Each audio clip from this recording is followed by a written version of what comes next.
How is it working with Wes Anderson on his project? Yeah, no, working for Wes is a lot of fun. He's somebody that has an incredible amount of skill. I forget who it was that said this. I think maybe Martin Scorsese or someone of that generation spoke once about great directors are like great problem solvers, and they're people that can quickly solve problems. And I think that's the thing that's amazing to be able to witness working for Wes. When something isn't working, we're all kind of trying to figure out like how a scene could work, and we can't cut to a specific angle, maybe because the set isn't going to be built in that direction or something. I'll get like a voice memo or something of him working it out in his own head, and you just see the speed in which he is realizing the problem, thinks about it, and then comes up with an elegant solution to make it so there's no problem at all, and the scene might even be strengthened for it. Things like that have been really great to kind of watch, working with him and working with Jay Clark, the lead storyboard artist, because he also has a bunch of experience. We're a very small team on the Wes films, so it's usually over email. The kind of animatic department is Wes emailing us, and then it's Jay Clark, the head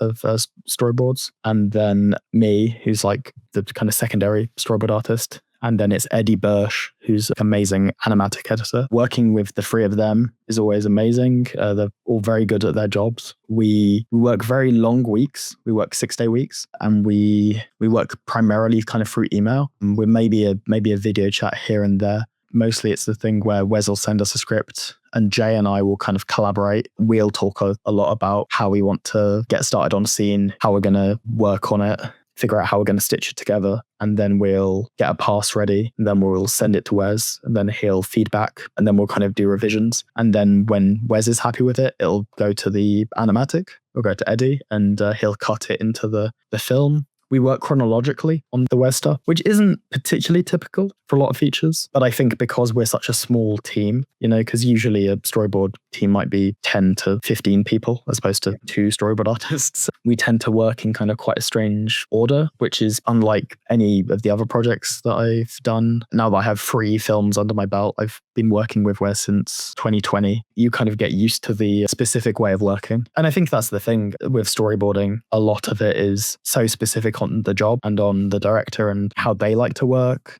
that I think you can do a lot of these sorts of transferable skills. Like you can work on your film language stuff, and you can work on your kind of drawing ability. If you're working on an action film, that's inspired by Michael Bay movies, is going to be using a completely different film language to Wes's stuff, where he's looking at kind of all of these, 1930s, 40s, Hollywood movies, and looking at, a lot of like French New Wave and all of the influences.